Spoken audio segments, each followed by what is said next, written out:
वीरांगना रानी लक्ष्मीबाई की समाधि स्थल पर राष्ट्रीय गीत वंदे मातरम के 150 वर्ष पूरे होने पर कार्यक्रम आयोजित किया गया और इस मौके पर सामूहिक वंदे मातरम गायन किया गया, जिसमें बड़ी संख्या में लोगों ने हिस्सा लिया।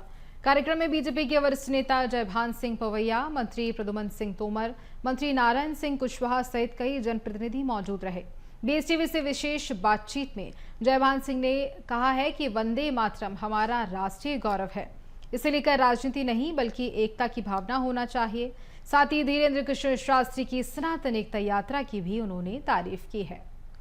वंदे मातरम के 150 वर्ष पूरे होने पर ग्वालियर में बड़ा उत्सव हुआ। वीरांगना रानी लक्ष्मीबाई की समाधि स्थल पर खुद बीजेपी के वरिष्ठ नेता जयभान सिंह पवैया मौजूद रहे और उन्होंने अपना उद्बोधन भी दिया। हम बात कर लेते हैं उनसे। 150 वर्ष पूर्ण हुए हैं राष्ट्रीय गीत के वंदे मातरम के। कांग्रेस इस पर सवाल खड़े करती है और वो इसे दिखावा करार देती है। देखिए, सारा देश जानता है कि आज 150वीं वर्षगांठ है एक अमर रचना की। वंदे मातरम बंगाल की धरती पर गंगा के किनारे बंकिम चंद्र चट्टोपाध्याय जी ने अखंड वंदे मातरम की रचना की थी। वंदे मातरम को मैं कोई शब्द नहीं मानता, मैं देशभक्ति का मंत्र मानता हूँ हिंदुस्तान में। जब हम वंदे मातरम कहते हैं तो हम रोमांचित हो जाते हैं, हम देश के लिए मरने मिटने को तैयार हो जाते हैं। वंदे मातरम में वो शक्ति है। तो ठीक है, पुराने कालखंड में आज़ादी के आंदोलन के दौरान कोई मोहम्मद अली कांग्रेस के राष्ट्रीय अध्यक्ष की आपत्ति पर नेहरू जी ने उसके धड़ को काटा, मुखड़ा स्वीकार किया, ये इतिहास के गर्त में चला गया। लेकिन आज जब वंदे मातरम जिस रूप में हमारा राष्ट्रगीत है, हमारे लिए वंदनीय है, हमारे लिए अविकल्पनीय है और उसका सम्मान होना चाहिए। वंदे मातरम भारत के चप्पे चप्पे पर जब तक कंठों से निकलता रहेगा तो मैं मानता हूं कि इस देश को बांटने की, काटने की ताकत ये किसी तरह की दुनिया की शक्तियों में नहीं है।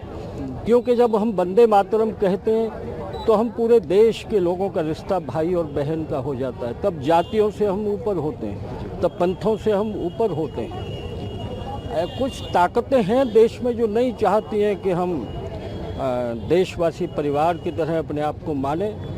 मुझे पता नहीं है कि कोई राजनीतिक दल इसका विरोध कर रहा है, मेरी जानकारी में नहीं है। वो अपना काम करें और राष्ट्रवाद की उपासना,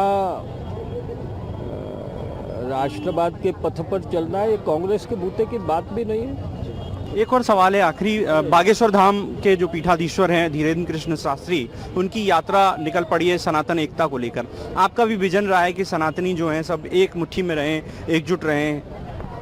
देखिए, हम एक मार्ग के पथिक हैं। पंडित धीरेन्द्र शास्त्री जी वे राष्ट्र धर्म की रक्षा के लिए, सनातन की रक्षा के लिए, देश की एकता के लिए जाति पंथ से ऊपर उठकर हम भारत के लिए जीना सीखें, तो एक करने के लिए निकले हैं। उनकी यात्रा सफल हो, मेरी बहुत शुभकामनाएं, और यात्रा को कोई रोक भी नहीं पाएगा। जी, तो देखिए, ये थे हमारे साथ बीजेपी के वरिष्ठ नेता जयभान सिंह पवैया, जिन्होंने वंदे मातरम गायन को लेकर अपनी बात कही। कैमरामैन विजय के साथ प्रहलाद सेन, बीएसटीवी ग्वालियर।